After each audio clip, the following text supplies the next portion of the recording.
were waiting. Last time, a lot of people were waiting, and then I went up alone, and I was like, guys, I was really excited to talk about with Michelle about what we went through in Gaza. That I don't know why I went live. I just saw that a lot of you guys were waiting for this interview, like this talk, so much.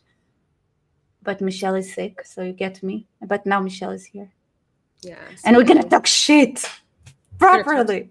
shit. It's gonna be so fun. Yes. By the way, is the sound all right? So Michelle is Sounds using great. her phone. Are we on? So, yeah, Oh, we we're are on. live. Oh my god, yes. Okay. Oh, you didn't know? I love that your actions are so good when you don't even know that you're live. That's amazing. Yes, Uh, better, yeah. So, tell us about yourself a little bit, please. Sure, I would love to. My name is Michelle. Um, I am in Israel right now, obviously. I grew up with grandparents that survived the Holocaust, which really helped shape the way I think and view the world, and kind of um, always wanted to be posting a lot of like content about Israel and about being Jewish that was always being misunderstood because so many people weren't looking at articles, they weren't caring, and it was like so frustrating. And then October 7th happened, and people went crazy about it. And with the hostages, like they everything changed. And so people now are like watching and listening. And so for me, it's incredible to be able to spread, news and information and explaining certain things as to like why Syria, like what's going on with Syria losing one to the other, what does that mean, like things that people wouldn't ask sometimes. Like so I have a digital marketing background, so if you ever need emails, website stuff, and like life cycle marketing plus a million, yeah, let me know. Okay, I have a question. So your Instagram page, Antisemitism Today, how many followers do you have there? So I just hit 108,000.2. How do you grow that much? Like, how do you make a page that grows this way? I have an unlimited content supply because the news, it's like depending on what's going on in the news, like it's just, and I'm very consistent. I take breaks a lot, but I enjoy going into camp, like not for all my posts, but I enjoy doing the graphic design because I know how people have so many things to look at, and you want them to kind of stop as they scroll over. So I like to use different colors, different fonts, and just digestible things, so people sometimes posts have like all this writing on it, and I'm like, I can't even, I'm like, but then you see this other one, you're like, it's kind of cute, there's a funny picture of this, like what's going on, but before you know it, I just feel like, I don't know, if a lot of people out there enjoy it, not everybody, but I think it's a consistent flow. I'm constantly looking at my analytics, seeing what's working, what's not working, and collaborations are also a great thing. But I think it's the consistency and the like, just pure, incredible content. No, I'm kidding. You know, I know 100%. First of all, sound is good. Wonder Freeman saying, "I like this show. You can too. Everybody, please press the like button and show yeah, Michelle some love." It's your first time. Is it your first time on a podcast yeah, style appearance? yeah, So you're usually behind the scenes on Instagram, posting things, grabbing yeah, people's attention. Where yeah. Because I love people? the news for Do you know it. who your audience is? By the way. Like what kind of people they are, or like I know a lot of data about like the men, women, the areas that they come from, the ages and things like that. Because I follow a lot of like again analytics type programs in order to kind of see it, which is partly why I think of my background. Understanding analytics really helps. Um, there's just so many cool tricks you can do. But sorry, I totally forgot the question. Oh, how do I keep growing? No, who are they? Who's your crowd? I think it's a lot of Jews. I think it's a lot of non-Jews, Christian people who want to understand Israel, who love it. Like most of them are people who love. There are people that are haters that just are there to like spread stuff. But my content isn't for people to change their mind. They're not coming to me to change their mind. Like not on social media, but it's to make other Jews feel confident in their knowledge. So if people bring up stuff, they're like, they're like nothing that they get to me. Like I felt at the Mm. beginning, people were like, "Oh my god, I don't even know about this stuff," and it really created this. insecurity, but then having that there, you're like, actually, blah blah blah, and it's like boom, face. I All don't right, know. so you grew up in America, Yeah, can you, if you can tell? Yeah, like 100%, right? Like all of your childhood, yeah, adult, in like. Los Angeles. Yeah. No, I'm asking because like I wonder what it's like in a sense of like being an American Jew. How much do you feel like American Jews have the spine Oh, that's a to? actually easy question. From Because I'm from also California, which is a very very liberal state. Those those people are lost. Like California, Los Angeles, especially with Hollywood, because it's very much like you kind of all have to think the same way, or you'll be cut out of everything. Like people were so horrible about so many things, and now being Jewish growing up was great. We didn't have these things. We didn't have to worry about this stuff because it was still with the Holocaust, and people were still at least keeping it under wraps what their hate of us was. But when it started being cool and acceptable and no one pushed back, it's like this wave of stuff, and everyone else was like, well, if they're doing it, I must honestly be okay. Like that's why Biden was like the worst, where he's like, he didn't really do anything. It just was like Islamophobia, and it was like, I don't know, it's very frustrating. But how are American, like the younger generation of American Jews? Do you know? I can speak Like, do to they it. Well, have the basic in my knowledge? opinion, I think that before they didn't. I think a lot of them did not. They didn't keep up on this stuff. They might have tradition. Not everyone gets that from their parents, but I think that now they do. A lot of them do. The ones that aren't these crazy progressives that don't really want to know, but people are educating themselves so much more. And so I think that's a Mm-hmm. definite thing. Because otherwise, people wouldn't be following my page. Why would they care about this information? It's not like I'm up there being like, "You guys, watch me, like, get ready with me in the morning and like doing my makeup." It's like, I don't know. I just feel like some people don't want to see these kinds of things on the new on their feed. They don't want to be sad, but that's changed so much since everything happened, where people are now so interested, and I think are asking important questions and wanting that in order to take on the constant abuse that we're getting, and to be able to kind of also have just knowing how like wrong and whatever they are about stuff kind of just gives you like this idea of how pathetic they are. That's amazing. They can't even ask like their own questions. All right. So, okay. So I had a conversation with another guy not recently, and he expressed this idea that he feels like there is this notion, like this feeling that America tries to push its Jewish population out of the country. Oh no, yeah, totally. Like I thought you meant like how Jews feel, but versus No, no, like no, no, how no. It's a different question. Now it's a okay, new question. Nothing okay. to like. Yeah, I feel like people no one's sticking up, no one's that's why it's like every time we have someone there, it's like so amazing. We have like no celebrities. There are all these like Jewish people that didn't want to say it for whatever reason. But Um can you like to, articulate what does it look like? Like like the way yeah. he made it sound, it sounds like they just don't want Jews to be in America, as in live. Well, a lot of these younger kids, yeah, they want them to leave, but I don't think a lot of the older generations are in that same mindset. I think that's a very generational thing, but it also feels because these hiring places, like Jews get hired less. Like my last name was very, very Jewish, and it's like it makes me so scared. It made me so scared after October 7th to even apply to jobs because these people, are like they talking about how we kill babies. Like I can't take them serious. Like I won't want to. I'll just do a horrible job. I don't know, hopefully I'll sink their business, but it's scary. Like I didn't want to go to my therapist anymore because she wasn't Jewish, and it's like people can be therapists. They can be like brilliant professors. They can do all these things amazing and intelligently, but then it's like then those people at the same time also don't question it.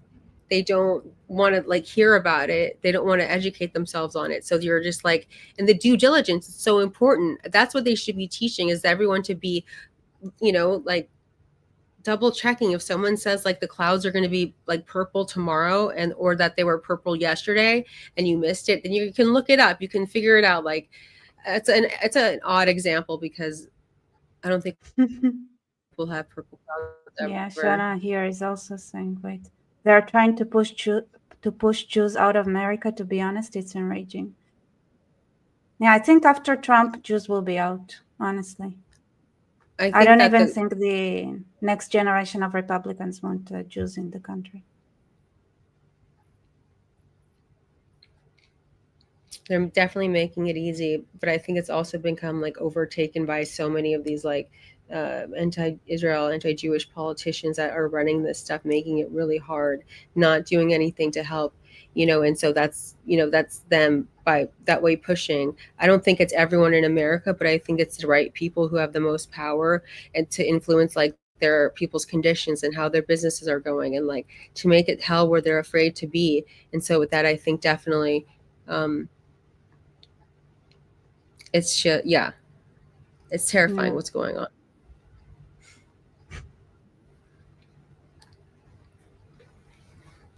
Well, let's go to Gaza. Sounds like a better place to be at. Where we met, Yes. yeah, where we met, which is like, So how do you get there? How come so you went there? so I have like, how did I get into go, or why did I go? No, like why and how and everything, like the backstory. I just feel like Gaza is a lot less depressing than the America right now. So Oh my gosh, anything is. I mean, like it's. I was like so excited. Like it was not. Sorry, but yeah, I don't miss it at all. Um, but with Gaza, I wanted to see. It's like so important. It's like when going, like I can't compare it to going to like Auschwitz and seeing these camps, but seeing it all firsthand. But going into Gaza was something that's so like connecting you so much to the reality, seeing this stuff and being able to be in there and see these soldiers that are working there and be able to feel like for a minute you can just take it all in yourself and just feel it, and then also feel reporters asking dumb questions. But I was no, no, able to let's get get to that. Like, you will why get to did you that. want Yeah, to go there? Why do you that's want why to go there? I wanted to Just go to see how to feel? to seal. No, well, I knew how I'd feel, because not in a way that it's not like I would be sad or scared, because we were fine. We had IDF with us. It was just such curiosity, especially because I've always wanted to go to Gaza to see what's going on down there, or what we can go to see the pallets, even though we know they're there. But to be there, I just like to talk about something. It's like kind of just I want to experience it as well. Not that it's experience of like what they go through down there, but being I wish I had these questions beforehand and I could have amazing answers, but on the spot, I don't know. But does that make sense a little No, bit as to why? that's How? cheating. No, I think curiosity is a good answer. Thank you. And then we met there.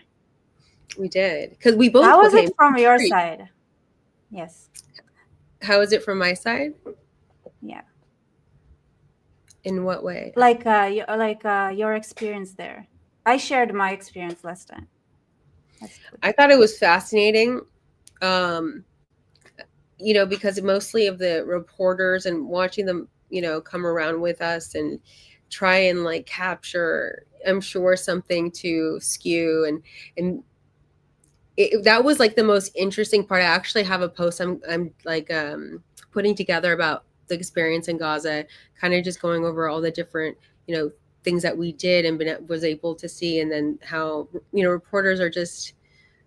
I know we have to get into that, but like his questions were so amazingly horrible, and so biased. And he's like, "But I'm not biased. I can't be. I'm a journalist." And I'm like, "Yeah." You were like, "There's no such thing as not having bias." I mean, the guy, like, we didn't give him anything. Well, all And right, then he's let's start from the okay. beginning. We got there.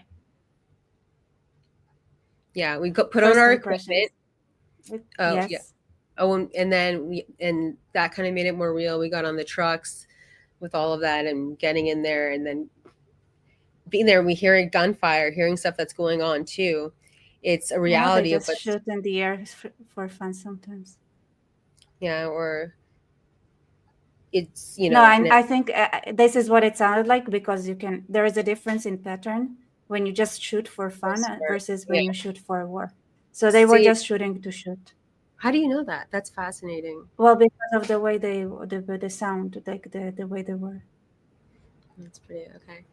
You see, you know a lot of like so many things. It's very cool. I mean, I guess I'm just so curious to hear you because I feel like okay, so we went there. In a sense, you had a little bit of the same kind of perspective.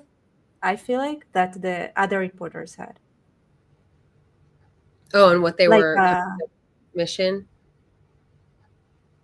Like you I were, mean, from your being an American coming to an area that is like being away from war most of your life, being away from Eastern type thinking, being away from Middle Eastern type thinking, you know. I think I know, and I'm curious. Why did you want to go? Why did I want to go? Curiosity. Okay, yeah, I think that's actually a No, very I'm solid. not. I'm not. I don't mean in like wanting to go. Like I get it. Like we wanted to go for the same reason. It's just that when I was there, all I could think about is like all the other like all I could see is okay. They have food. They're lucky, Yeah, right? there's Because like I frustration, come from that perspective. but there's like no And one what was was moving food in.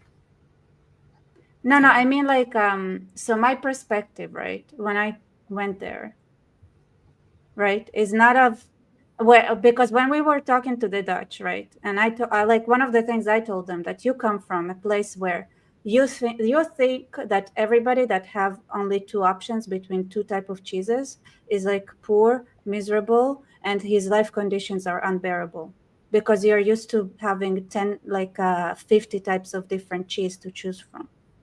yeah, And that's yeah, the perspective, like that's the mindset that I felt they came with. yeah. It was so many people don't have the So how background. is it? So how is it for you as somebody who came from a similar kind of country, right? With Yeah, but at the same time, I was raised by like my dad was born in a displaced persons camp after the war, so they came in my whole upbringing. I was constantly, it was like part of my life. Like I knew I was so grateful to live in America. Like I was raised like an immigrant, and that right, mindset, or and so it really helped form me, which is why I have that such a strong Jewish identity and such a proudness, and where I just love this so much. And I know it's a lot has to do with obviously with that. And again I just feel like enough too many Jews, especially in America, don't get that, which is why I think a lot of them are like, oh my gosh, whatever, like, because it's gotten where I feel, because my dad had that mm-hmm. experience, and when people get farther and farther away from that, they kind of are like, oh, things are cool, whatever, it'll be fine. Where it's like not the real world. Like if they knew what they came from after, if like if they survived like this thing and they came to here, they would be, I think, a lot more different in the way that they acted and what they thought about politics. I mean, or how they see politics in a way, or how they understand that America is not the worst country in the world, even though it's a shit show. It's been a little bit of a shit show, but Yeah, it's it's you know what, like what I love that I think is important that we do in Judaism, that you say thank you for the most ridiculous things. Thank you for like thank you that I my spirit came back to me when I woke up in the morning, right? It's like thank you that I have holes and that everything goes through and when you go to the bathroom. Thank you yeah, that like those things that remind you like what like, and it literally says in the prayer like if one of them was gonna have a problem, my life won't be alive. yeah, And it's like if things that come in cannot go out, like life would be miserable. It's like true. true. And it's And just it's like, it's it's such a funny thing that like but it's like like it puts things in perspective from the most basic things. Like say yeah, you're alive, thank you. Like okay, good start, good start. yeah. It You makes you went so to the much best more. bathroom, everything went well. Mwah. I know, right? It's always like, I'm like, yes. Nothing to cry about. And then yes, so that gives you that, and then there is this mindset where it's like, oh my, like this wanting more and more and more. All right, so let me Yeah. go through a couple of super chats. So Mo the Goat, thank you so much for your support. Jews lost or losing their power in the United States, and it's due to Islam invasion and the fact many Jews have short memory. As she said, even hattering jobs. What's hattering? Um, I don't know. Even as she said, even something have short memory. As she even said, can you update what is headring? Because I don't know. I Maybe can. hurting, maybe hurting jobs. Oh, okay. Yeah, that makes. Oh, yeah. Totally. Totally. Yeah, Especially like, sanity. and then also when you're there, I mean, you have to deal with. It's just like a nightmare. Personally, there are a lot of Jews that are Is like, it oh, scary? it's not scary. I don't think I'm gonna go out and get beaten or something because it's not like I'm going to protest. It's not like I'm. I mean, I will bear a big high in a Jewish armor. I'm like, come, but I'm also like, I don't want to go to protest because I don't want to go to jail for going crazy on someone, because it's like they're so angering, and I feel like those places just bring out so much anger. And as angry as I am, like I just don't want to. I don't know. I don't know. I the Right. crowds are kind of scary. Shauna here is saying the West in general thinks prosperity and wealth are natural, when in fact waste and chaos are natural. This is also why they think that the wealthy are stealing or hoarding. 100%. Like this. I don't know. I don't agree. I don't think that prosperity and wealth are not natural. I think it's something you have to earn. No, It's no, not no. really. Yeah, the West thinks that. I think like she's saying the West people, Westerns think that this is the natural state when in fact it is not. Yeah, I but agree. This is exactly what we saw when we went to get to Gaza with those reporters, which by the way, like I mean idiots. But like they're like first of all like the okay. Yeah, no, the I'm assuming depth it's like, their depth of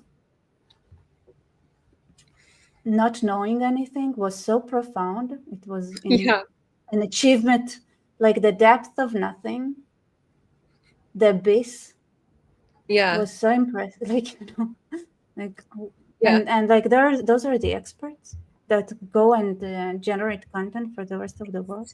Speechless. Japister is on to me here, by the way. I know you wanted to go to Gaza to get better understanding, but you must know Rebecca went there to only to steal gas and aid because she was hungry. Yeah, they're on to me. Don't worry, I got some too. We both did it. She I peer didn't like pressured. those snacks. I don't know how you I guys loved managed it. it. Mine was a ketchup flavor. I was like in heaven. It was I so mean good. no, I didn't like it. You know when he started talking to me, I said, "What do I think?" And I was munching. I was like, "I don't like ketchup flavor." That was my reaction. Yeah, And he was like, I "Not know. about your snack, about whatever is going on here." The But Dutch yeah, reporter. That's how we started. Like when he asked me. I don't know if you remember. what did he ask? Which one? He asked so many Okay. questions. Okay. Yes. Want to hear the Dutch story? Okay. Want to start? It's a good one. Okay. Okay. Start. Start. Start. Me to start or you to start? No, you. Okay, so we were walking around looking at all these pallets of different types of Food. things. Well, food, olive Expensive oil, food. yeah, like it looks like really good food, honestly. Luxury Um, food. Lots of honestly, luxury items. so we were walking around looking at the food, and then suddenly, this guy with the camera, and he's like, comes by and he's like, "Can we ask you if you crushed?" I don't know what his accent was, but I'll pretend it's like this, mate. But he's from the Netherlands, so it definitely doesn't sound that way. And he just starts to proceed to asked me the remember the first question he was like, "Do you support the IDF?" And I was like, He's like, in every single thing that they do. And I was like, that's a pretty broad question, but I do support the But it IDF. is. That's the And first honestly, question you remember him asking? That's one I yeah, wonder. Okay. I just remember, well, I remember that. And then I remember saying, do you support Hamas? And he's like, well, no, I'm a journalist. I'm biased. I Yeah, don't I support. don't have any bias. I don't. Like, yeah. And then me and you were saying, well, I'm like, that's no such thing as no bias. Like, there's just no such thing as it. And he's like trying to pretend. You could see him kind of being like, this isn't what I want to hear. And then we heard the gunfire and he's like, what does that make you think of? And I'm like, that we're in a war zone. Like, you know what I mean? He's trying to like, so it was fun. Like, what questions I remember when you It, started talking about, your mic. By the way, I also answered. I don't think he heard my answer. I think it was because I was I like, said also, like, yeah, no, but what you, what I said is like I heard worse in Napoli when I slept there one night. oh, like in Napoli? In Napoli, in Italy. I said like Yeah, I spent a night there, and the sounds that you could hear from the window were terrifying. really? Oh Oh my God, my it's like god. The down LA. screams, like people are like as if they could like people are getting slashed. I don't know. Holy shit. I'm Okay, telling you, it was crazy. yeah, that yeah, that But would that be was like, my reaction. I was like, I don't know, spend a night in Chicago before you come here, maybe. it's But always good to see other places and the craziness and I don't know, even though the craziness is crazy, it's also makes sense because so many people are so used to just going along with what's being said. They're such sheep, they want to just do what's the easiest to them.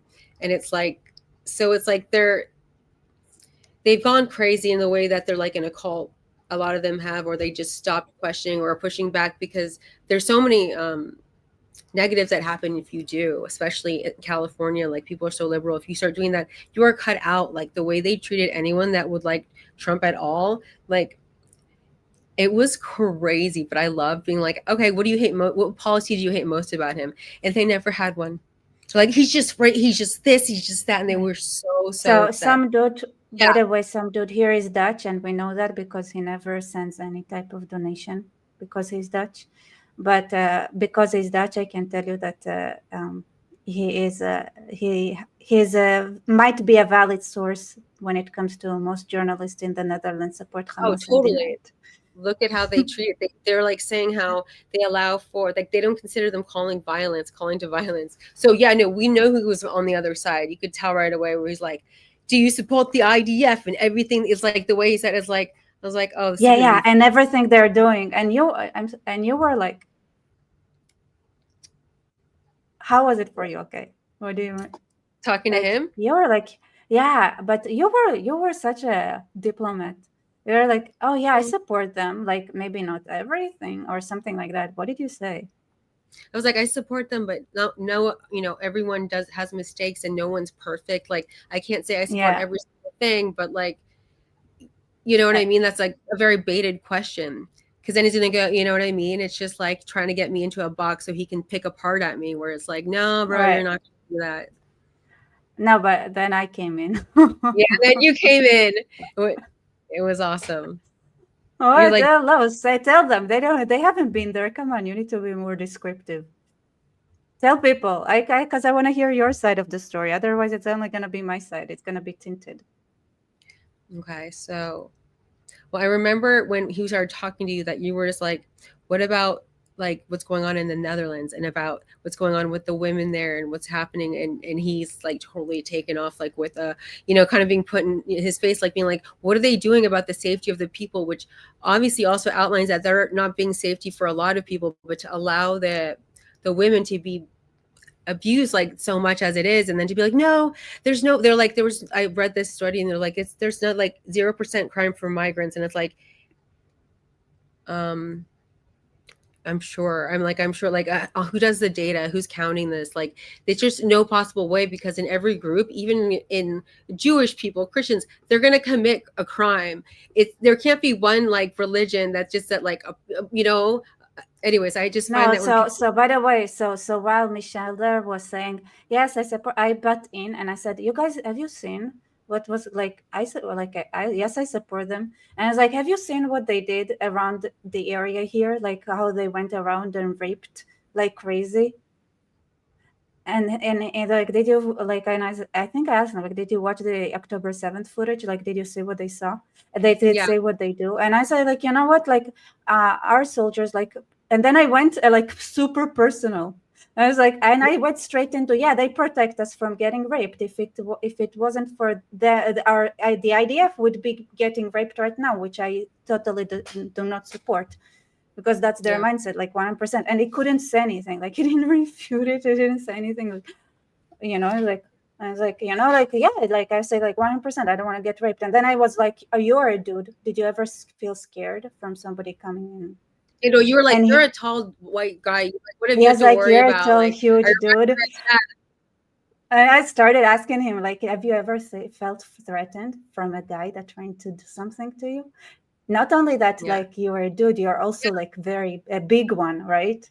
I bet you never walked around and felt scared of anything in your life. I went there and this is what I told him. I was like, I'm Perfect. Because scared. And these people, I saw what they did. And I don't want to get raped personally. So yes, I support the IDF. And then I was like, I know what's going on in the Netherlands because I'm gathering data about the Netherlands right now as we speak. And I know there is a lot of rapes that are going on there, and nothing is done to protect the woman there. And not only that, you're also letting people attack the Jews in the Netherlands, and the police had made a statement of them not wanting to protect synagogues and Jewish institutions out of consciousness. Like their consciousness would not allow them to protect those institutions. And then I was yes, like, so conscious. so just because you like letting people rape your woman, in Yeah. our in this area we like protecting our families and we like protecting women. So just because your culture believes in raping women, ours doesn't. So I don't know what's the problem here. What do you not understand, sir? Yeah. I think he was It's like, like silent, and then it's like, and then he continued on. I remember asking her a question about and I something, and I asked was him like, if one day you decide to protect the woman in the Netherlands, what do you think it would look like? Do you think like what do you think wouldn't have to be done? And I was like, do you think it's gonna look pretty? And he was like, oh, there's gonna be surveillance and there are gonna be police people in the streets. And I said, yeah, and sometimes there's gonna be arrests that wouldn't look good, and you can take photos of that. So right now, the Netherlands would rather let people rape their women than to have a setup that wouldn't look good on camera. So your priorities are your priorities, and we believe in protecting women. So it is what it is. definitely a big difference on. But also, it's like, again, they've never survived this a big atrocity, these massacres over time. They're just like so in this bubble of safety, and coming from this place of like not really Yeah. having to, go full on. But I mean, he just kept going with these questions, right? And being like talking about this stuff, and why do you think, about this stuff? And then I'm thinking like, you're asking me about all this stuff. Like, what about the fucking hostages? Like, why about like, why are we talking about everything but the hostages? Like, look at all the food around us. Like, it was just like a moment where I just was like, dude, like that's what this is like. Yeah, but this is You know, what we started with, because when he asked me after I said the ketchup, and I said like because I was like we'll see. positive. I Maybe was it's like, the let's. order. We have to see that. We have to find his like I bet he scripted out of fear, he what? because even when we parted in the end, I was screaming like, "Stop raping your woman, people." It was so good. I remember being like, "Who is this girl?" Like, I was like, It's "I'm like it's gonna ignoring her." scrap everything. I love it. Like that's a different level of like like kind of just going back after him, and where he's like, "Oh, I'm a reporter. I Yeah. don't, but this and Yeah, that." And and like, then he asked like, "What do I think about the situation?" And the aid, and I was like, because this is where I started. So after I said like, I don't know, I don't love the ketchup flavor. He was like, I'm not talking about the ketchup flavor of the aid you stole, girl. I yeah, that we both said it together in that. You're I yeah. and I started. I started with.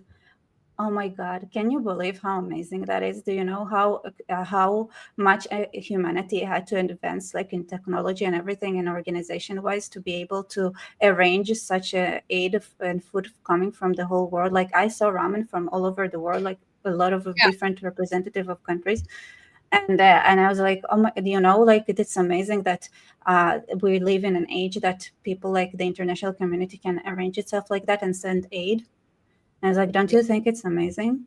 And then it was like, oh, and then I was like, yeah, but of course, like here we are lucky because Israel is cooperating and Gaza is relatively a small place. But of course, there are places where it's harder to get aid to, and they really, really need it. So I think we should continue using the power of the international community to make sure and ensure that like people like in Syria that are under siege, and that people in Yemen and Sudan and different places where the other side So it's doesn't cooperate, that like the people on the ground don't cooperate that much with like distributing the aid the way Israel does here, like, and it's a bigger area. Like we need to really figure out how we make sure that those people get aid as well. And it's like, don't like I like, even though like, and I said like, even though like humanity like is made so much progress, like can you imagine being able to send so much aid like 100 years ago? And oh yeah, no, yeah, it is fascinating how they okay, it was like walking around from all these places around the world and their donations. That was also so cool. Like it was just like, yeah. but then it was frustrating because it's so hard to get the aid in. Like remember with Egypt, like they killed the guy. Like it's so dangerous to go in there to actually deliver it that it's like, and it's the UN Yeah, that but that's their problem. yeah, it is their problem. That is their problem. But That's not like the but food is here. People come and get it. Then the fact that they cannot do, can you, like, I always thought to myself, like, can you come and get it. imagine how awful Hmm. they are as a society? Like in during the Holocaust, people would like one thing that they would do, they would like do commune feeding because it's a way to eat. You'll get to eat more actually if you participate. Like the whole building would bring their whatever they have to have food to like ration it. And they like kill each other for food that is in abundance. Like, ugh. Like, and I thought, like, can you imagine if like the Germans just left a bunch of food in the outskirts of the Warsaw ghetto and was like, you know what, you distributed the aid. Like, do you think there would be an hungry Jew if this is how it was managed? Holocaust? During like if they had the, people say it's a concentration, whatever. So can you imagine like if somebody just left food at the outskirts, right? Oh, Like oh a yeah, I hear what you're huge saying. amount of food of the Warsaw ghetto, right? And then be like, let the Jews like distribute it in themselves. Do they think that there would be a hungry Jew in the ghetto, or would the Jews take care of each other properly? I think they would think they take care of each other properly, but it goes against them wanting them all Mm. to die. Because I think Jews really No, come but together. this is like that. Here's the thing, like, right? There is no problem of food. They're just an awful population. They shoot each other for an extra can of beans that they when they have a shit ton of food already. Well, Hamas takes it and then he sells it at a high price. But then you look at these videos, these cafes and these markets that are open, and Like they yes, they it's are not they're not thin. The only one that's really starving are the only they're ones are all the white. hostages. Obviously, they're They're all plump. They're they're plump, and you know what? they wear If the you big. know that, yeah, people can survive a pretty long time with malnutrition, and it's like a couple of years wouldn't like, yeah, it's malnutrition, but you have storages. Your body like is prepared for that. It's not like we were always like privileged as a society to live like with everything available all the time. Like we have storages in our bodies for that, so it's not gonna kill them or something. And by the way, and they had a shit ton of food. So Yeah, anyway, yeah, I I think don't that's know how they if have like the how energy much. to make all the Pallywood. That's how they have the energy for that to continue to make all that great footage. Oh, some people say it's depressing conversation. Well, it was Okay, so sorry. funny, like because they asked us also, they asked us what they feel like the difference between being influencers versus traditional media. You remember Okay, that that? makes yeah, traditional media I feel like is a lot more like you have certain other standards like journalists and all that like have to approach things a little bit differently versus people who are able to like have less boundaries and be able to discuss a lot more. Especially because influencers, you kind of are able to make a connection, a real connection with them. There's a lot more authenticity. There's a lot more. It's just fascinating because you watch the news and it's like they can't say all these little things. You're feeling like what's going on. I feel like that's more like the media thing versus a lot of influencers. Not all of them, but there are so many amazing ones out there that I've learned a ton from, and it's been a lot easier than the media because the media Oh no, Michelle, Michelle. is Okay, obviously focused you're on back. wants to You make them got look bad stuck. here, and this channel wants to make okay. Uh, just yeah. What part was Here, that? Mo the goat. Can you imagine Jews in the camps would say no if given the chance to get outside the camp, or say we want to be saved, but only if you give us cars. Yeah, exactly.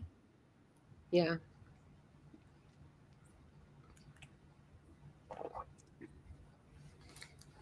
God. Just, It was such a classic case of like when I told them what I thought. But I told them a lot. I don't. You don't remember how much things I did. Do you remember you the said a stories lot, I but I told was them? also kind of there, like, because I couldn't hear because you're further over there, and Yeah. then I was just trying to think of like I don't know. There was like so many other things because then the French reporter guy who was like miking me was like with their camera watching at the same time. So I'm looking at this guy and then I'm thinking, oh yeah, he's getting some good audio right now because we're just like slicing this guy up, even though they are also leftists. And you can tell like they weren't there being like, this is, let's what do you like, how, why are you here, does it connect you, like they could be asking such just different questions anyways. That's what I think is Yeah. wrong with the media versus an influencer where you just Mm. does that make sense, Like guys? uh, I don't know, but like I remember, like they asked me like, listen, like first of all, I get it, they don't have homes. I think the biggest traumatic part, like the biggest thing that is something that is hard to be with, is the constant bombardment, like the noise Yeah, yeah, that would drive. Like that's the one thing that I think is like bad in their conditions. But other than that, like I said, like okay, they live in tents, but it's a mild, like this, the weather in this area is mild. It's not like they live in a minus 40 plus 60 kind of conditions. Like yeah. it's a good, like it's Israel, it's a good weather, it's by next to the sea, like so they have a breeze, and like they get food. uh it's like But also and it's we something like that they start, that they have our house, they have all this stuff, and then still it's like from day one it was like they don't matter. So it's like I feel bad, but I also don't feel bad because I don't think there's maybe like one two innocence there. Like if you look at But these I videos. think they never heard this. Do you know what I felt like? That they Hmm. never heard somebody that telling them that the Gazans are they like there are people who have it worse, right? In a sense that Well, they don't care about like I Sudan. felt Yeah, in different places like, where but there's I feel like the way they reacted, it was as if it was the first time somebody told them that. yeah, it since they were like honestly displaced after like the war when we first became Israel, and they all lost, and then these people, no one wanted to take them in because now that they were the pawn that they could use, and these people were treated like they were being rewarded for being animals, for being horrible with all this stuff. And I think that's how that society, now it's like they go to any other country, they riot, they do horrible things, which is again why a lot of people don't want them, like Egypt, I think, Turkey. But I just feel like that over years, and like that's just the way that their civilization is, like No, I especially don't because talk they're about like the Gazans themselves. I'm talking about the condition. Like I feel like the reporters, the Dutch reporters, like when they asked me questions and I said like, and I talked about like how amazing it is, and then that there is so much aid, and then I don't know if you remember, but I also talked about like my story that I was born into hunger. oh yes, yeah, I think I remember. It was, again, there Yeah. was a lot happening, and I also yeah, it was a lot happening. So like, because I know you were coming from somewhere, and like that you've had this like experience that really helped change you, so you understand a lot more of like, because I've never come from hunger. I wouldn't know what that's like. I've always had food. I've always been able to, but I think Now, sometimes being about, hungry is yeah. unpleasant. Oh I'm yeah, gonna tell you that. It's not a nice feeling to have, but you can live. You just never like, but it's not like it's to me it was like more of like, you know, you have that thing that you like, you worry about food a lot, but it's like it's not something that like it's not that awful.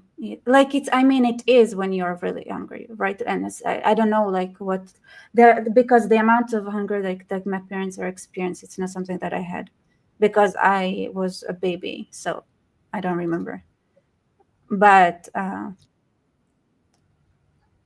like they, I think last time I talked about it, so I don't know how much I want to get into that part. But the thing is that it was a miracle that we survived, basically. It was like just from living from one miracle to another kind of yeah, situation where, you know, it was insanity. Um, but like the thing that I like, I was saying that like nobody came with like help. yeah, Like nobody did that.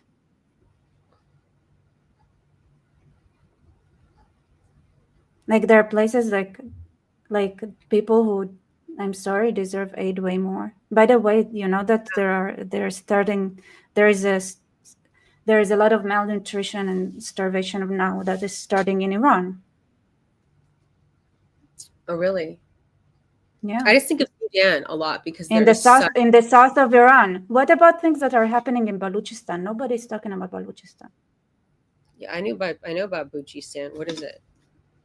Because I'm not sure where that is. I'm gonna be honest. And it's between Pakistan and Iran.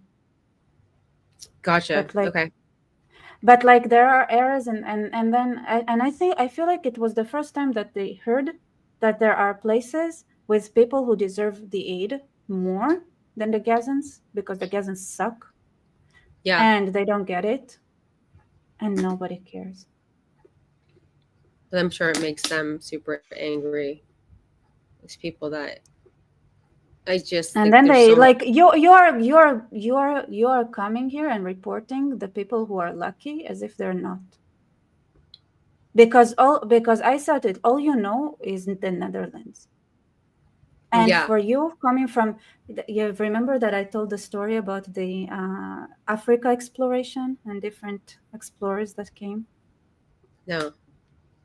So there is this story. I think I told it last time, but I told him, let me tell you a story so that you would understand what I think about the way you are your reporting. Okay. And I said like it has nothing to do with the Middle East. In the times of exploration, so people would come to Africa and explore and study the culture and things like that. And there were people from all over the world, like the Europeans, the Russians, the Dutch, the English, the French, the Americans would come and like explore and see how they in Africa. And so there is this story of this Russian explorer, and I'm pretty sure it's a real story, but I remember. Like I heard it from like my dad. He loves telling that story every time he looks at those journalists and Mhm. people who have a similar mindset.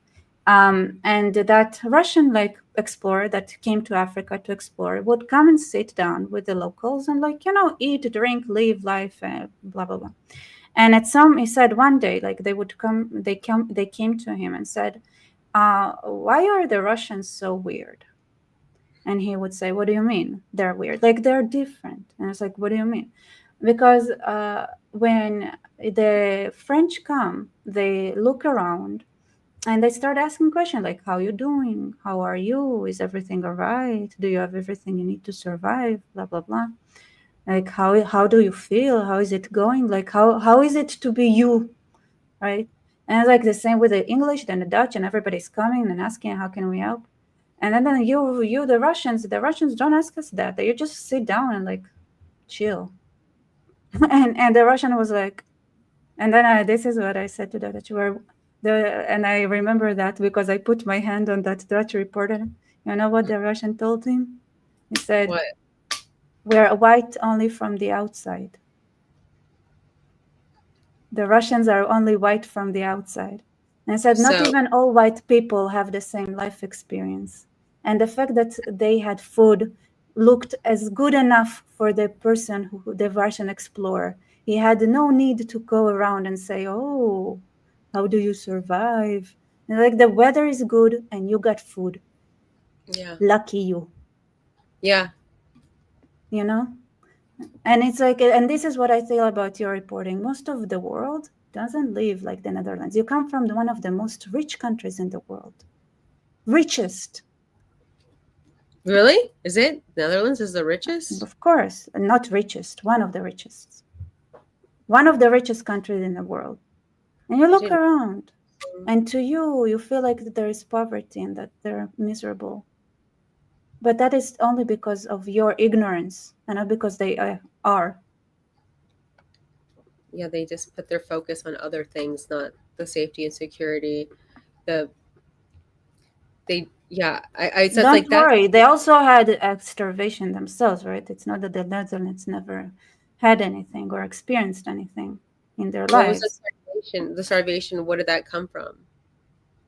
Well, I think they had it rough after the World War, which, by Okay, the way, there were assholes. They lost a lot of money by expelling the Jews, which is ironic. okay, Became a lot poorer because of that. They were a lot richer before that. okay. Um,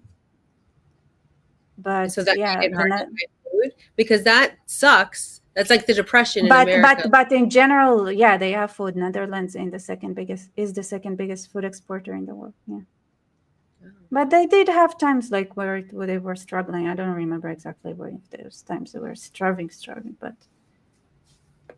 Yeah, you know, having a lot of things I had to overcome. and it's like it's and I said like you come to Gaza, to you it looks like everything is horrible and terrible, but you come from one of the richest countries in the world. Something about your perspective is like Yeah, there's this quote where calm it's like down, like.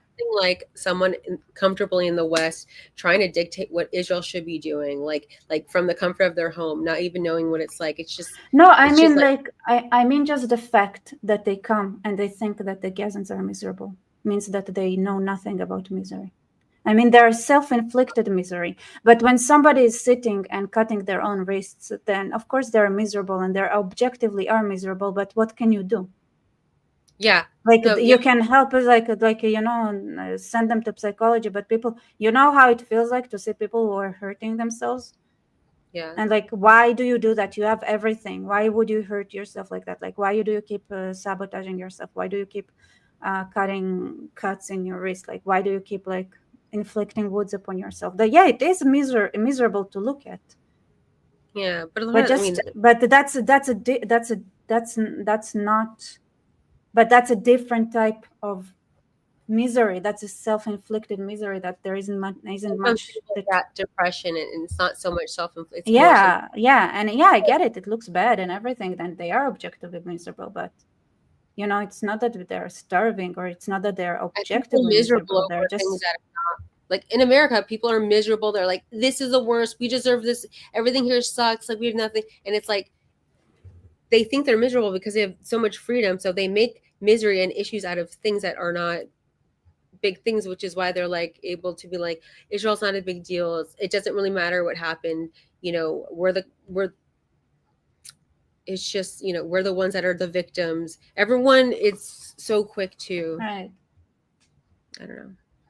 But it's like, but at the same time, like there are places where you see people who inflict like Yemen, self misery, right? Like you have that and real starvation. Go there, and it's not the only place, obviously. And I Yeah. don't know. And they go like, oh, you're supporting the IDF. You little piece of shit. Did you ever fear being raped, you piece of... That's what I thought about the Dutch reporter. Yeah, I know. I love that you got into that because I was at first I was like, wait, what's happening? Where's this going? And then I was like, oh, it's getting good because you set it up, and I was like, okay, cool, cool. Because it, yeah, first because you're like, you're like you're a tall white guy, you probably never had, and I was like, oh shit, what's happening? And then you're like, then you kind of the way you delved into it, not being like, yeah, you don't have to worry about walking down the street. It's like the perspectives of so many people, right, is so different. Even men and women that we agree with, it's like there's just people are so complex, and there's so many You know what reasons. it reminds me of? Well, Did you see how J.K. Rowling responded to Emma Watson? yeah, and Oh my God. Did you see it? Did I you didn't see not? which. I just I saw the article about her like getting it, and then I kind of think I read it, but I read a lot of stuff a day, so Wait, let's do that. okay, let's Okay, like but unless you have, do you have more stories from Gaza with anything I missed and we should talk about before we dive into? um yeah, I totally do. That Okay. I'm gonna give you the stage for a second, okay? okay, um And tell more stories. okay, so okay, well, hi everyone. I don't know if you guys watch Rebel News. It's an incredible channel, and so one of their journalists, Avi, who's done so much work in the community, he's also, I think I said he's Jewish. He was part of our small crew, which was insane. That this guy that is so incredibly big was like part of like what we were going into and experiencing together, and then watching the other truck that was there, and even the woman across from me just with their cameras in their face, which I was like, okay, this is uncomfortable, but at the same time, and then from the other truck they were like shooting us from there, and the guy from France was like, can we get some sound bites from you? And I was like, yeah, that's fine, because like at the time especially, like I really wasn't worried what I was going to say about anything at this, and everything I said with um full, like proudly. But the way people edit that makes me so curious as to how that it apparently is a documentary they're making, and so I'm like, I can't wait to watch this documentary and see that I look okay, because let's be honest, you're always like, oh my god, how do I look? But B, being able to not be cut up into little pieces to make a story. And also trying to find the Netherlands guy. I really want to see his interview of like me and Rebecca so much. So God, we didn't take a photo of him. So we've been trying for the No way last he hour didn't or so scrape to it. No like way he look up didn't scrape Netherlands it. I, journalists I and say see he if we can scraped find it. him by his looks. So yeah. I say he scraped it. Okay, Okay, she's coming continue telling back. I hope stories. that No, I'm not coming was back. fun and No, no, no, no, um, no. You continue telling stories. I didn't come back. entertaining. I Does just anyone want have a to question for me? hop in. I know I'm Yes. not as cool as Rebecca. You came back on at the perfect time. I was like, does anyone have a question? What's that look? I mean, I mean, I disagree with your statement. Which one? You said I'm not as cool as Rebecca. Oh, okay. Well, like, we're cool in different ways, but like, I feel like we elevate the coolness. But you're just cool because of the way your brain thinks is what I was like, wow, this person's like, you meet a lot of idiots, like especially going on Instagram. You're like, oh my god, people are so dumb, and like people really want to do the best, but they're kind of like into the stuff. They don't do deep dives. They're very surface, and so when you meeting you was just like, oh my gosh, this is so exciting. I don't know. It's just surrounded by people who can kind of really give No, you but I want to hear more about your work with Rebel News. I didn't notice that. no, I They didn't. were interviewing you? Oh no, not Rebel News. They were just part of our small group that went in there together. No, They I didn't, was there. Yeah, I remember. I know. They didn't interview me. I was just such a fan. Then like I was just like I couldn't believe that it made it also. Oh.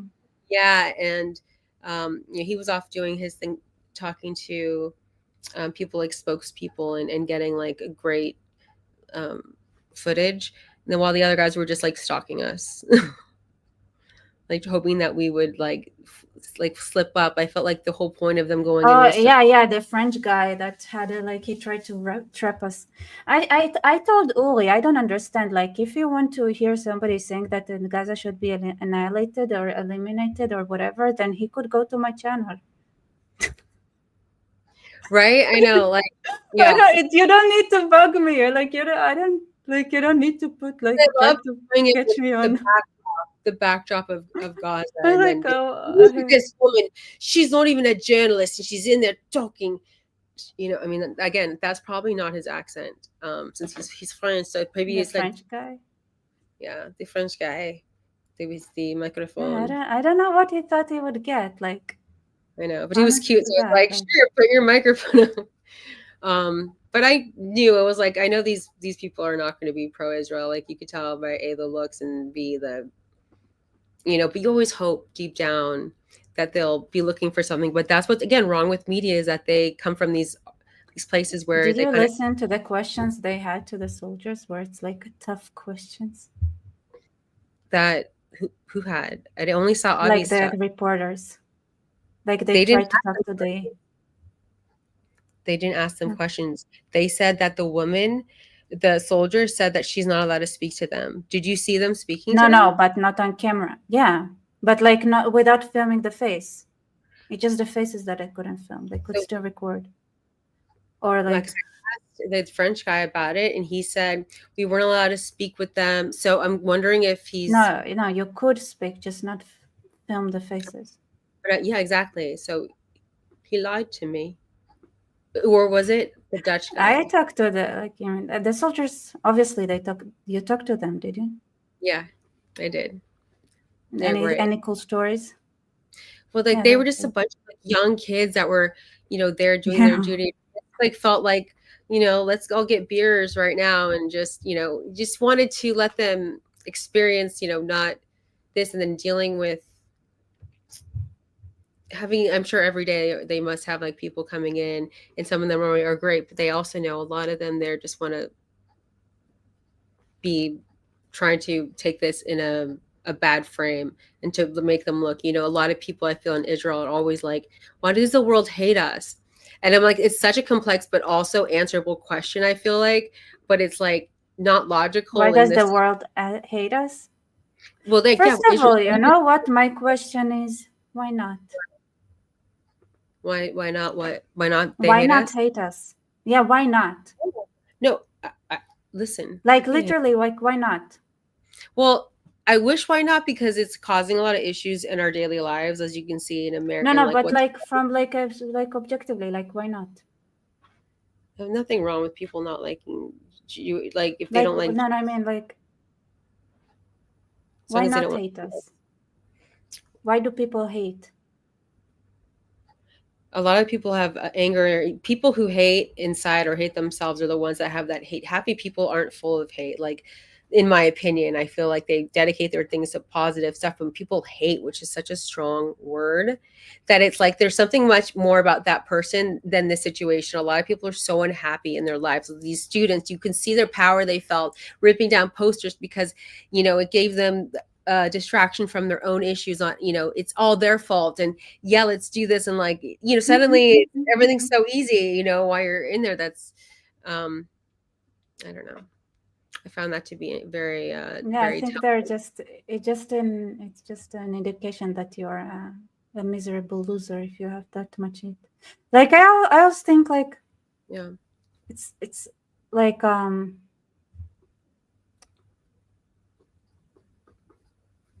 it's such a strong emotion, like an active emotion to have. yeah.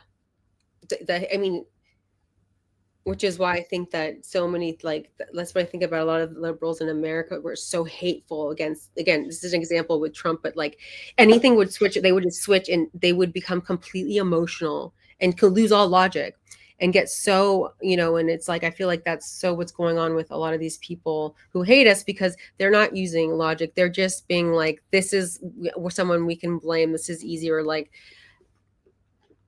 it's just, we're the small group. We're always saying it's that, we're always being honest. So it's like hard to be in a relationship with someone who's self-aware and honest, while the other person is, not, because then suddenly everything gets taken out on you, because you're able to say, like, yeah, exactly, these things, but they're not self-aware enough, or to even question, or to come to that level. It just seems everyone's just like, I don't know,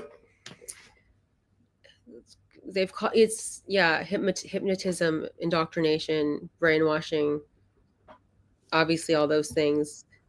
But also Yeah. I think laziness.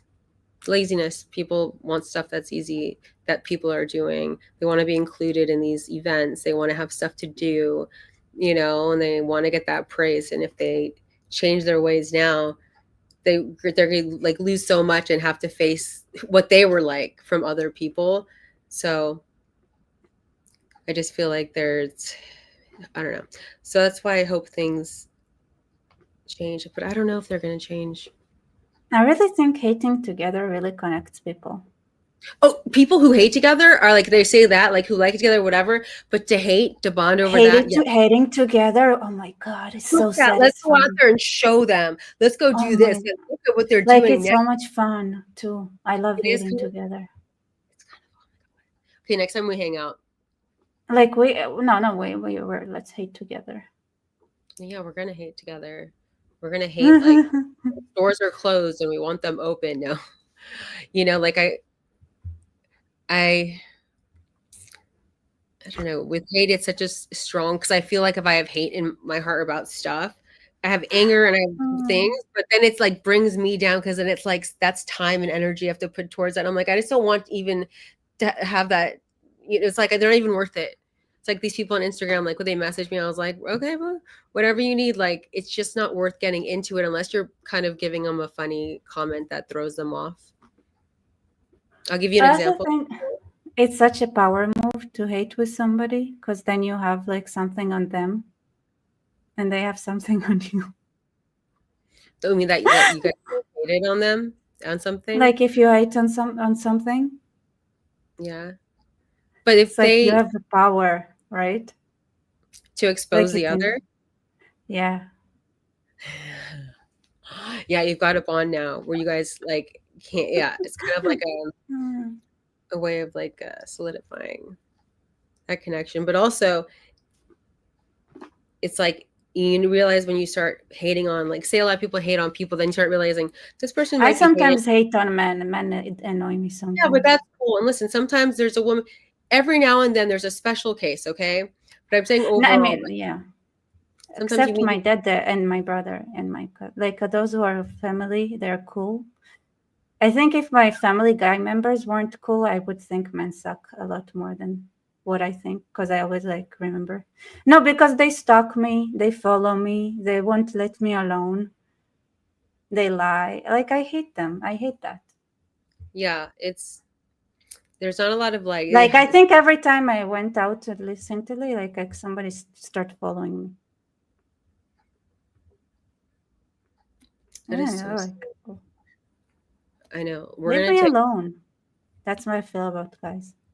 That's why I walk. Sometimes I'll like be walking. I'll be like walking like this, where Like you know what it's like I'm strong, and I'll just be like, me too. Listen, I adopted such an unbear like with guys. I'm so not nice. Like they always cry like I'm a bitch and not nice and not anything. And it's like, yeah, and it doesn't help. And say like, listen, I could complain, but it's your guys are still you still manage. yeah. Well, those are so wrong, guys. Like, I'm sorry. I mean, men like, or I don't know, like men like I think a woman who I think if anything, they're probably intimidated by your knowledge, honestly. And not And knowledge. Well, I don't they can yeah. well, your But I knowledge, but like it also when we went in the side like I'm the good cop and bad. You're the good cop. I was the bad those cop. guys, they're like, you're the I was the good cop and you're the bad cop. And we're like, that's actually a perfect dynamic. It's like yin yang. Yeah. And so like the yin yang twins, which no one knows it's from forever ago, but it just made You me were feel like go away nicely, and I was like go away less nicely to who? to the like Oh, those to guys. the Can I tell the story? Oh my god, this guy was so crazy. Like we're out hanging out, like trying to do our thing one night, and these guys come over, and this one guy's like, "Hi," and he's just smiling, and I'm like, "Okay, hey," but wasn't really interested, but I was trying to be nice. The dog comes running over, And he's like, "Oh, can I pet your dog?" And he's like, "Yeah, sure." So he's petting the dog, but he's holding on to him. And then the guy's like, "Okay, I'm trying to get my dog now." He's calling the dog, and the guy's just holding the dog, and it's like making it so the dog's not leaving. And he's doing this for like 30 seconds. And I suddenly go like, I was like, "You see him asking for the dog? Like, it's rude. You should give the dog back." And he's like, "You think you know more than me?" I asked him, and I was like, "Look at his body language. Look at the social signaling." And then he was just like, I forgot. He's like, "Well, you're rude." And I was like, "Dude, you've been," and he was like scratching his balls like openly. And I was like, "Bro, you're scratching your balls for like 4 minutes and you think I'm rude?" I mean, it was whatever exchange. But then he's like, "You know what? She's rude. Let's leave." But in reality, it was like you can pick up on things really early with people and their tendencies and how they carry themselves and how they treat others. Like the way he treated this guy, like ignoring him when he was obviously trying to get his dog, was utterly frustrating. So I Yeah, was glad. the conversation is weird now. Yeah. I didn't hear about the scratching before. It's new to me. I mean, they're not all like that, but it's enough of them that No, they're not all like that at all. But there's special ones that are. There's a lot of great yeah. ones. I think like a lot of Yeah. Shauna likes the conversation. Hey, Now I'm thank you. thinking. Stories. I mean, it wasn't a date, but it was like a definitely and we had all this candy. Oh my Remember we God, went. yeah. And then I said like I'm not sharing. Oh yeah, and you guys. But he was nice. He was nice about it. I was there. It's not. Well, It yeah, it wasn't was. like rude or anything. I I just think he like I don't want to share my candy with you. I think he'd be like, "Listen, I never share my candy either. Maybe it was just the No, I doing it. share it. I just didn't want to share it. Maybe he You does it." got So it from me. yeah, It's my exactly. It was a gift. candy. It My was time. special candy. It was special. It was so good. I know. I like ate most of it that night, and it's so much Really, sugar. Yeah, so much sugar. I know. Sugar guy. So Right. Yeah. Okay. Oh, here's what I wanna. If we're already hating on guys, I think that's a perfect time to put that's fun. this. Oh, oh, I forgot to present. Oh, 1 second. Share screen. What it is. Ta-da! This. Okay. Oh, So I perfect. don't know what it's about. So let's see what she's responding to. Okay. That Yeah. well, I'd like to think so, and I think there are some other positive signs too that things are shifting. When you see the media starting to say trans women are men, then I think we really are winning. But Emma Watson was careful, wasn't she, not to go too far. I think what she's going to find now is you can't sit on the fence. She was a real cheerleader for Mermaids, the charity, and for transitioning children and for people knowing who they are. There's also kind of there's that clip of her at the BAFTAs, and it was just kind of like a really snidey, there's that bit where she says, "I'm here for all the witch," like, but one. Or what, yeah, it was just nasty. Yeah. Right when J.K. Rowling was getting a lot of rape threats, death threats. So whether she is trying to row back from that full-hearted support for transitioning children, or whether she's just trying to get back in with J.K. Rowling in the hope of work, who knows? Richard Dawkins is an interesting case because, I'm sure when he wrote The God Delusion, he thought that was quite out there. It turns out that saying men can't become women is even more out there. And who would have thought that? But he is someone whose career is so established that he's not at any risk. The real win is when ordinary people can say those things. And I don't think we're quite there yet. I don't understand anything. Ordinary women can say what? Well, Here, I think about Emma Watson's comment on, like she's calling out to Emma Watson, doesn't she? Well, she's also trying to I feel like she's trying to be like maybe she wants this or that, and she's just trying to be. It wasn't like a super passion. Let's see.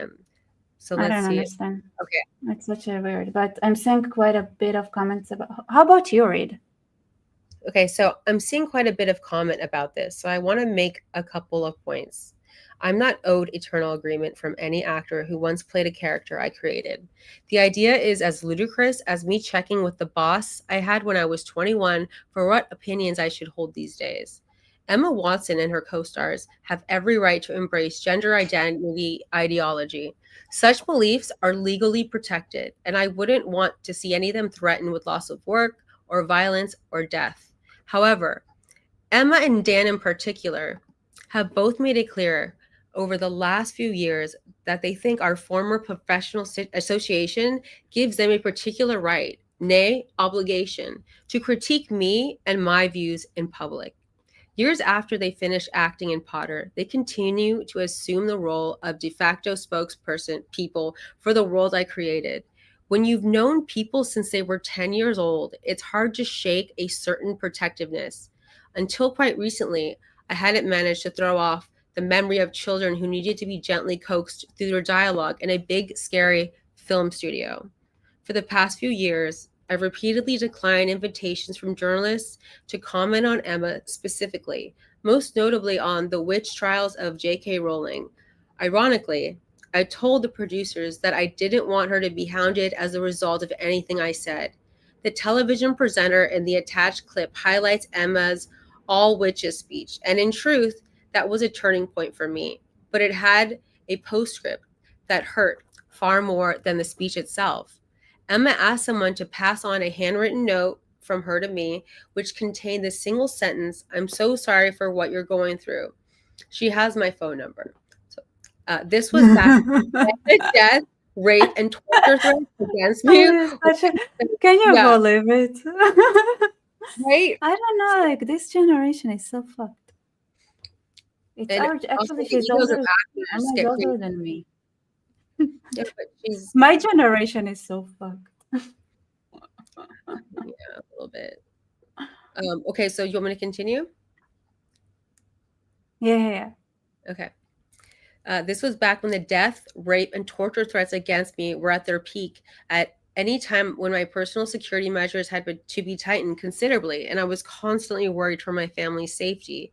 Emma had just publicly poured more petrol onto the flames, yet thought a one-line expression of concern from her would reassure me of her fundamental sympathy and kindness. Like other people who've never experienced adult life uncushioned by wealth and fame, Emma has so little experience of real life, she's ignorant of how ignorant she is. She'll never need a Yep. homeless That's shelter. like the Dutch people. I feel like it's such a good context to have. I know, it just Like reminded me everything exactly what it says. it's just the same thing. It's like the same mindset, right? It's like you think that if you have a supermarket with only 10 cheese options, then that is absolute poverty. Like that's the mindset they have in their mind. They're like, and you wouldn't go to like real like and check out what real poverty looks like, and then you go like in little pieces of shit. And like, oh, look at that suicidal person.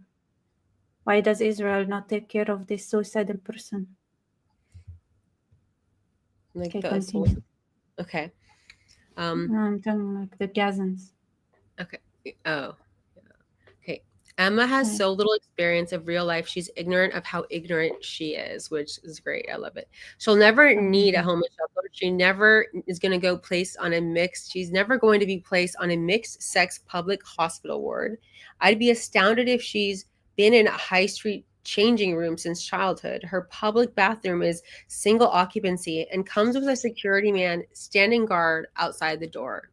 Has she had to strip off in a newly mixed sex changing room at a oh did I already say that? Let's see.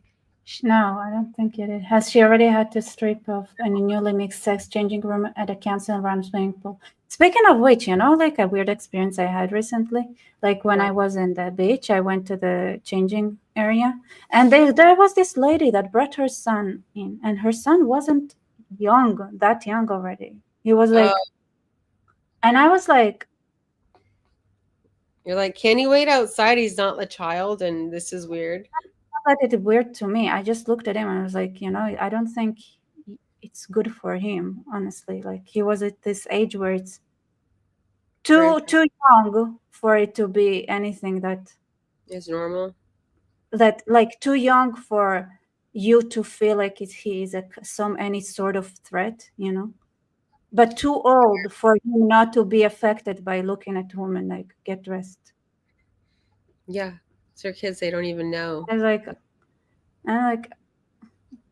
it's like I don't know. It's weird. It's like I thought, and it looked like old enough to go to the men's section alone. Like bar mitzvah age or a little bit less. Anyways, over a certain age, it's just Yeah, that's very weird and Just a weird thing I remembered. Mm. yeah, it's hope that doesn't happen. Okay, so I'll continue. Is she ever likely need a state-run rape crisis center that refuses to guarantee an all-female service, to find herself sharing a prison cell with a male rapist who's identified into the women's prison? I was a multimillionaire at 14. I lived in poverty while writing the book that I wasn't a multimillionaire at 14. Sorry. I was in poverty while writing the book that made Emma famous. I therefore understand By from the my way, I own. have to say I wasn't a multimillionaire at 14 either. So J.K. Rowling and I were basically Yeah, the me same. too. I know we like. I feel We're like I'm all like, basically the same. Like we're in the same club. yeah, I love it. Yeah. Um, Yeah.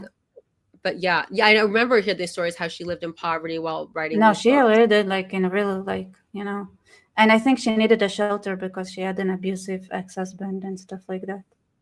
So she's been through much She's more. been through life. Yeah,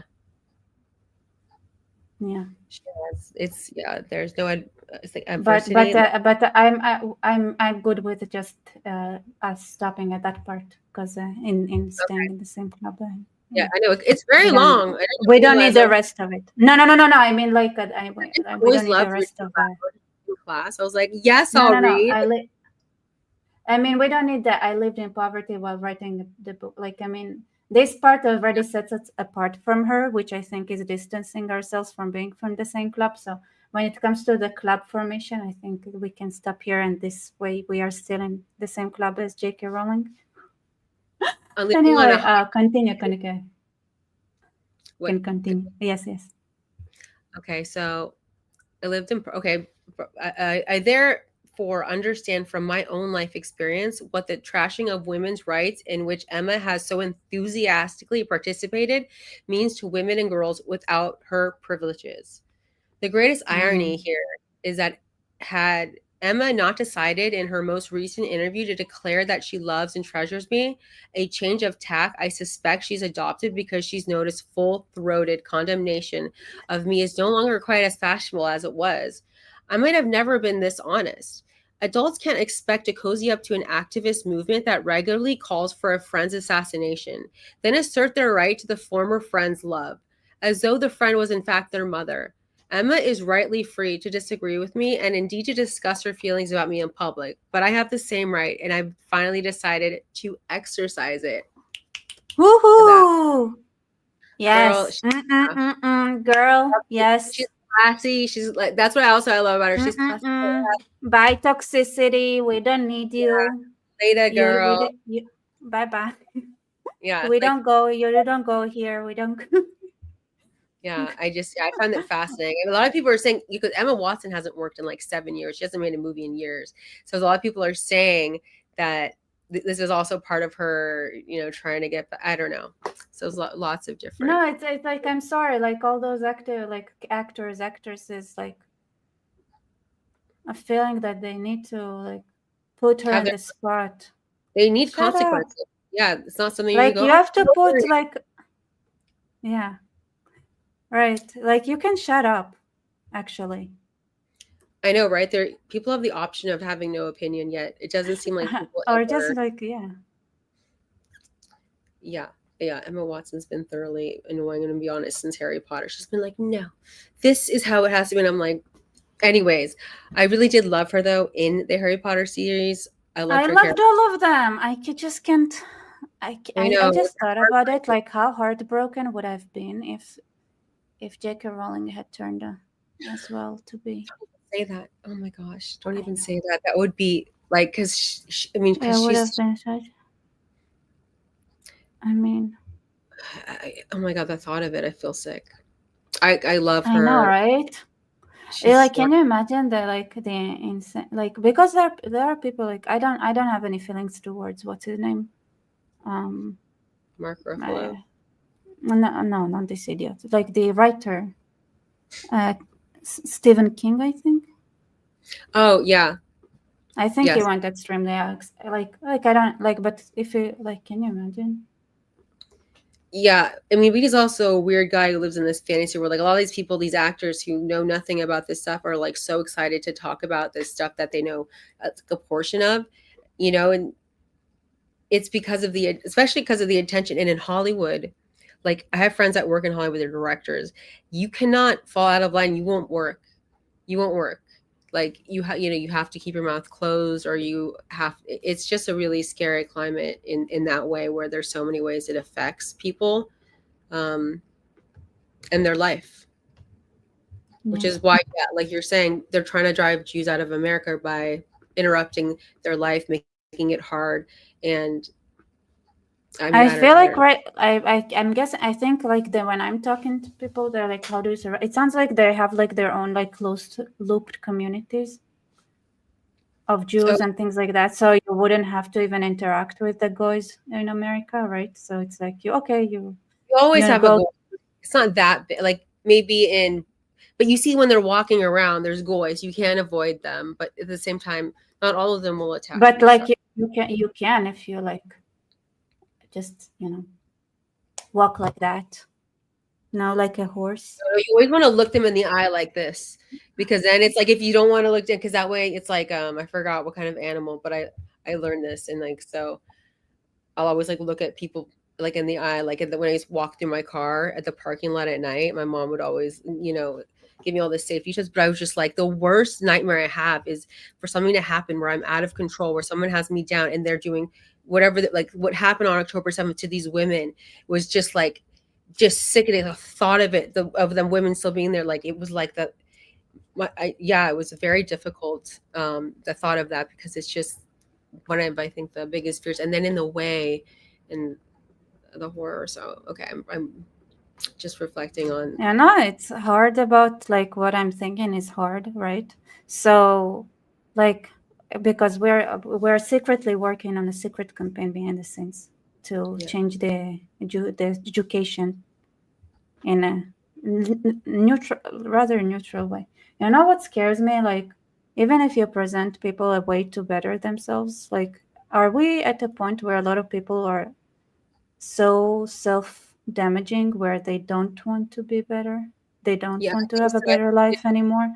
They don't have it. You know what I'm saying? If somebody's They'll believe you and be like, "Oh, it won't be better this way. It's good. It's easy." no, And like, even if they do believe you, like, if somebody's like in like people who self-sabotage and people who hurt themselves, like if you go to those student like college students and stuff like that, is it, if you tell them, oh, you could succeed, is it that they even want to succeed? Is it something that, usually those people, I think, are in a really depressed. A like, lot of do them. they really I mean, want to live, well, have a no, good life and stuff? and that's like everyone's so complicated about like what is really going on. Usually there's something that they have to either work on, that they're not realizing what they're doing. But a lot of those people know, I don't think they're hopeless, but I also think that some of those people who feel sad, by giving this an opportunity for them to lift Right. themselves out of that, is we can. I think it's good that we do such a small step, because even if you are depressed and self-sabotaging, you can do that still. Yeah, no, I agree. I think that's and then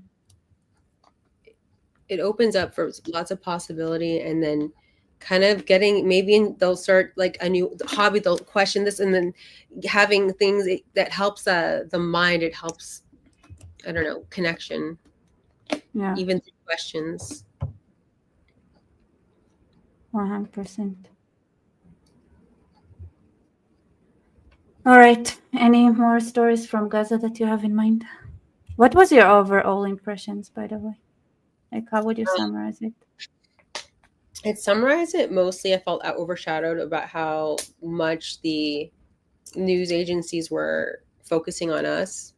And like, I remember them asking like, "Oh, why are you here? Like, why are you so like, are you just like a member?" And they're like, "Are you, not," they're like, "It's interesting that they're non-journalists here." And I was like, we're like, okay, but like, we have big platforms. But I just remember that like, where the whole thing was them trying to like shit on it, but then also we didn't give a shit about it, which was really fulfilling. I love not giving people the reaction that they're so looking for, especially in this situation. So that was the last memory there. And also with you and eating some of the aid, which we proved was good and not stale. So they should be moving that along. Yeah, it's not stale, and it didn't have, it wasn't, we didn't die out of poisoning or anything. Yeah. So it was like No, it was, legit. yeah. God, I have so much stuff, but You did. I wish I could. I wanted to take more. I'm hungry. I was like, oh, they have food. I was hungry, but I was, they interrupted us I with know. their questions, and I couldn't. Like, I ended up not grabbing anything and not grabbing enough. But there I weren't that much take.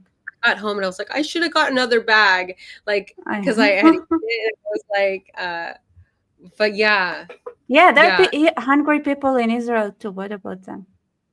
I bet if we want to, we're gonna find a starving kid in Israel as well, like somebody was saying. I'm sure, you know, I just had this like epiphany. Like, I also think I wanted to go into Gaza because Jews aren't allowed in Gaza, you know, and who knows if that's going to happen again, right? And so to kind of be there in this land that Oh, was it's gonna happen again because it's gonna be clean, and then we can go in.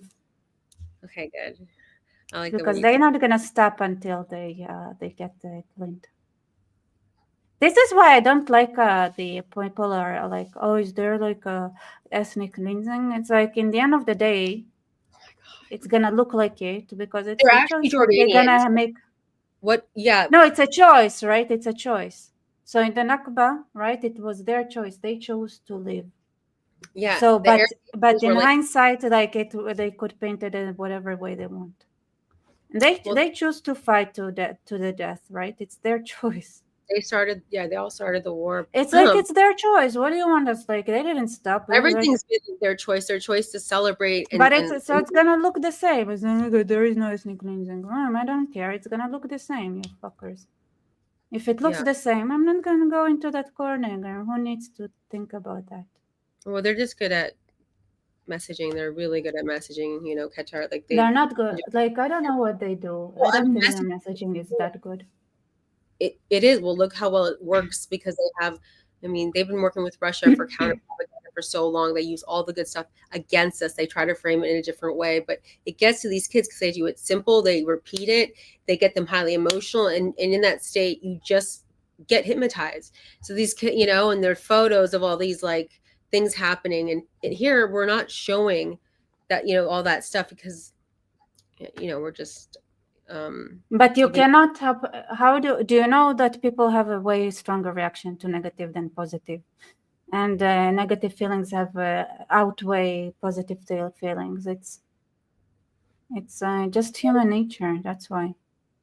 Oh yeah, I totally. And it's easier when the common denominator is to ruin stuff. Then everybody can ruin stuff, and it's easy. Yeah, misery loves to work. Misery loves yeah company. Exactly. It's like hating together. You know, it's not fair. It's like on one hand you can be you can shout all day all night, do whatever you want, and then you're gonna get gifts because you're terror. On the other hand, you can work hard, build something, maybe it will work, maybe it will not, who knows, and you're gonna get less than what you'll get if you just scream around. Yeah. So who's gonna like it? Like it's and so it's a harder idea to sell. It's just the reality of it. No, I agree. In this climate, it is.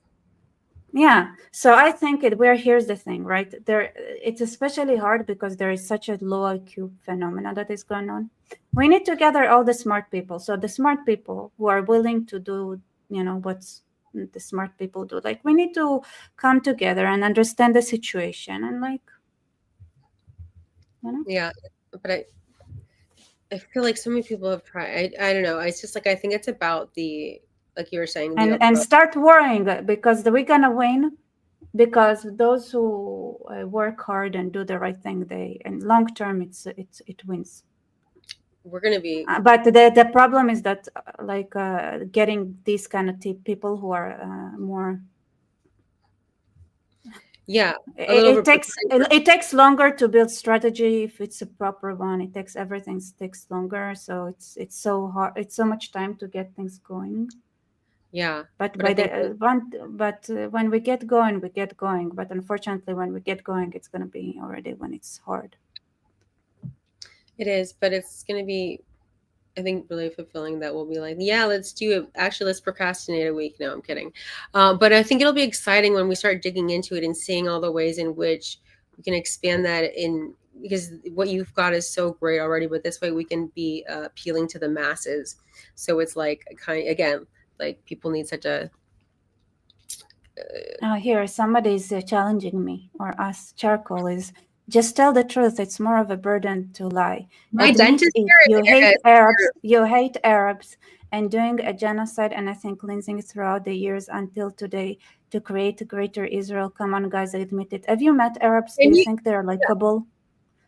my First dentist, of all, I have like my but doctor's. by the way, I have to say something. Okay, as a group, or statistically speaking, Arabs are insufferable assholes. They are, I'm sorry, they are, most of them. And they are liars. They always lie. They lie about the stupidest shit. About, like, you ask them what they had for lunch, they're gonna lie to you. I don't know why they have this habit. So, like, perpetual liars. Weird lying about the weirdest shit. Like, I don't know why.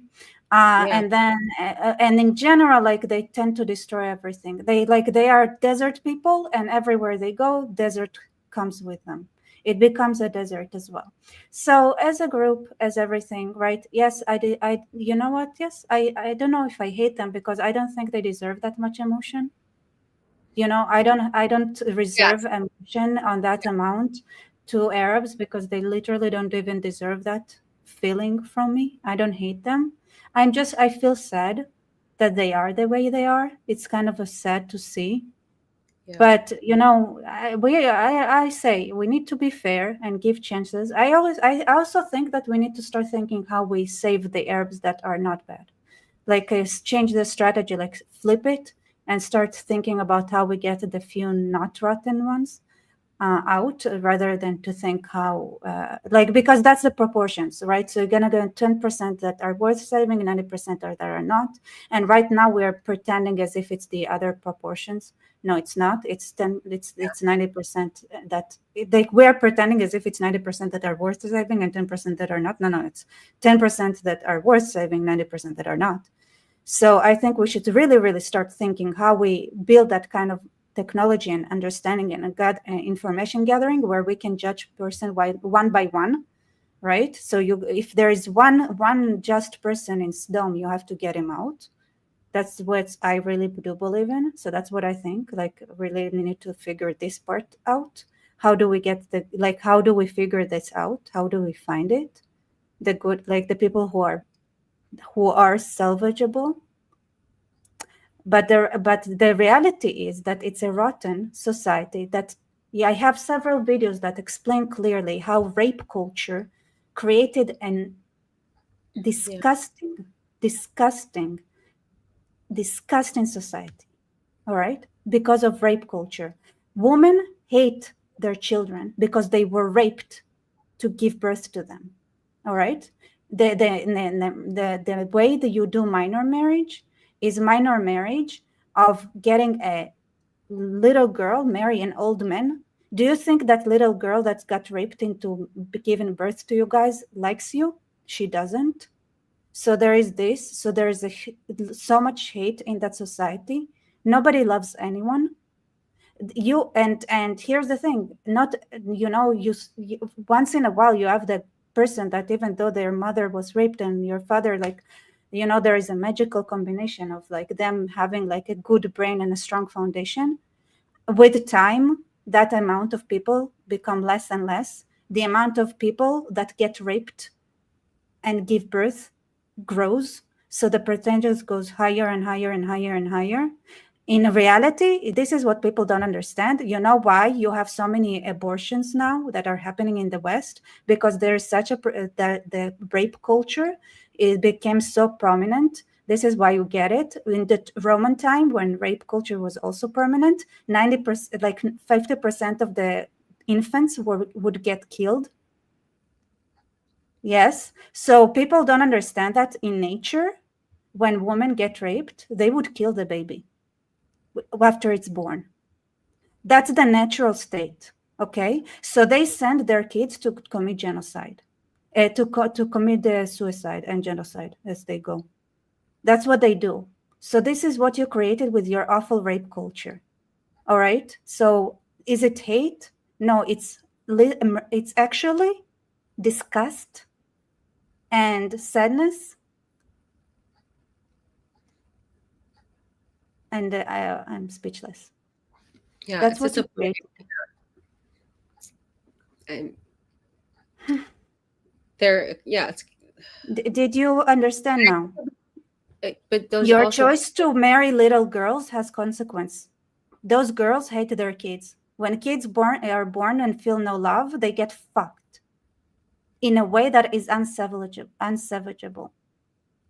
and also taught that be a martyr and to all these things is what is the point of life, is the goal And of and life. let's and add on top of that, marrying your cousins so you get diseases, right?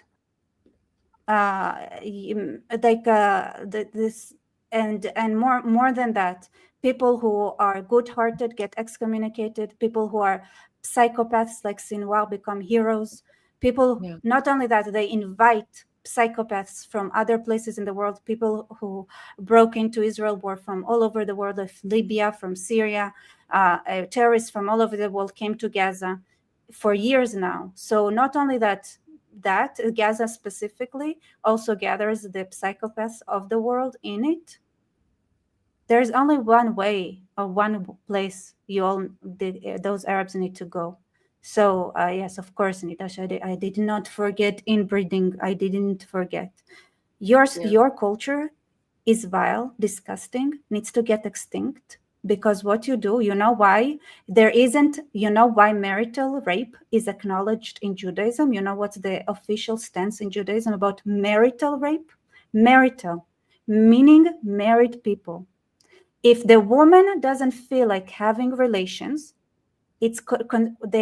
Judaism acknowledge having relations as rape, even if she loves the man, and usually. And the reasoning is that if you have relations without the woman consent, listen, it took a couple of millennia for Judaism to reach it, meaning they reached this conclusion about 1,000 years ago. They way before any Western country, obviously. They said, like, here's the reasoning. Even inside a loving relationship, if a child is the seed is planted out of without consent and without happiness, the child always comes out effed up, always. And this is why this was the reasoning that the sages used to say that you cannot have relations in marriage that are not not if the people are not who are doing it are not happy when they do it. That even inside a marriage, you need to have consent, but more than that, the Rambam goes and explains that more than consent, you need to be in a really good mood. Because if the seed is planted when in any other shape or form, that kid would be effed up in his mind. All right? Unless he didn't. Your disgusting culture is scientifically, mathematically, and in any way that you can look at it, scientifically, psychologically, and mathematically, had created a situation where 90%, and I'm being generous here, because it's probably more, are unsavageable beasts. Is it hate? No, pure math, actually, cold calculation. And because I can prove it, show it, and there is backup, it's scientific. Unlike some certain race theories that were not scientific, mine is scientific. All right? Do you understand now? This is why you don't rape. Rape is because the child, listen, in nature, you know who kills babies? The mothers. Until the age of 8, it is way more likely for a mother to kill their child than the father. After the age of 8, it switches. And when it's a baby, it's 100% and it's very rare in the animal kingdom and in monkeys and in humans that it is the father that would do that. It's the mother. And and what do you think that the abortion culture that you have in the West came out of nothing? No, it's nature. And there is a reason why they don't care if it's even a 9 months pregnancy, because they would do it after the child was born. Nature makes it that they would do it even if the child was fully born. All right? So you need to understand that those things that you think are insignificant and don't do that damage actually do shit ton of damage. And when it comes to the society in Gaza, it made something that is the most obnoxious, abhorrent human experiment on the planet I'd ever seen.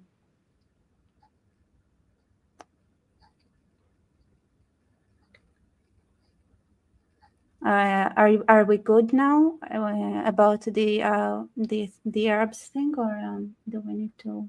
Yeah. It's like, do I hate? No. Am I sad about it? Yes, I cried for the Gazans, but you know what? You have to face that in any way, shape, or form. When you come to those calculations and do the calculations and look at them from a psychological, mathematical, and biological perspective, you had humanity. You know where that we as animals, we have an instinct to not do anything with our relatives, because it's disease ridden, I think. And more only that, I also saw research that early humans kept track also to make sure they don't do it with their cousins, not only their siblings, also their cousins. They kept the track. It was important.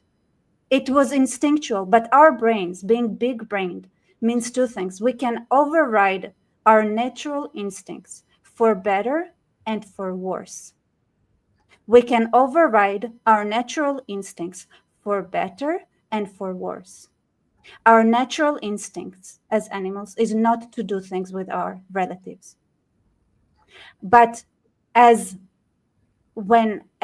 humans with developed brains, we can override that instinct. And Islam created a culture that had overwritten our instincts of survival in the most obnoxious, awful way. If you follow Judaism, you also override your instincts, but your instincts that make you self-destructive, that are also ingrained in us. So in a natural animalistic state is better than having somebody who's possessed with Islam. Are we good now?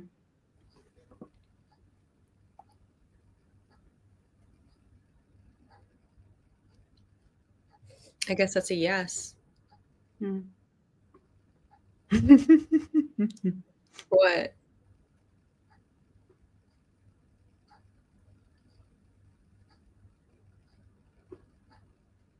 So I wonder how much YouTube liked my speech right now. Oh my God. I thought it was super honest, open, and real, I mean, it's truth. You know what? Maybe I'm wrong. Prove me wrong. Prove me. I wish. You know what? I don't want to be right. I don't want it to be right. It's the word. It sucks. It's disgusting. It sucks. I was crying for the Gazans when I realized, like, I don't think I wish to be wrong. I wish. Yeah, but when you look at the, I mean, especially to that person's question, people you should be looking at is Hamas. What do you think about the hostages? Should they be freed? You're going on and on about all this, whatever you want to talk about, you redefining words of whatever and redefining, you want to see these sorts of things. You look at South Africa, it was like one of the things they learned was how they did that in South Africa. And they used a lot of those terminology. And that's how they decided to frame it in Gaza as like this, this apartheid, which doesn't make sense because these Gazans are not citizens of Israel. Let's be honest. South Africa was way better during the apartheid. It should have continued and phased out gradually and not turned into the shit show that it is now. No, oh my God, now it's horrible. Oh my gosh. It's a shit show. It is a shit show. There is bad, but there is worse. And people forget that for every bad, there is worse. Yeah, it can always get worse. If you don't correct things correctly, then you're gonna get worse instead of better. So yes, that's my thoughts. Thank you for being with me. Love and appreciation. All right, everybody, let's wrap up, I think. Yeah, and like if anyone wants me to come back on, just write to her and be like, yes, bring her back. Even and go follow Antisemitism Today on Instagram. Go follow her right now. Yes, and judge me, and you can always unfollow her. It's all good. Perfect. Thank you guys, and thank you for having me on. I know it's my first time on there, so I might have jumped around a bit, but it was great. No, it's okay. Next time you're gonna be even better. Yeah.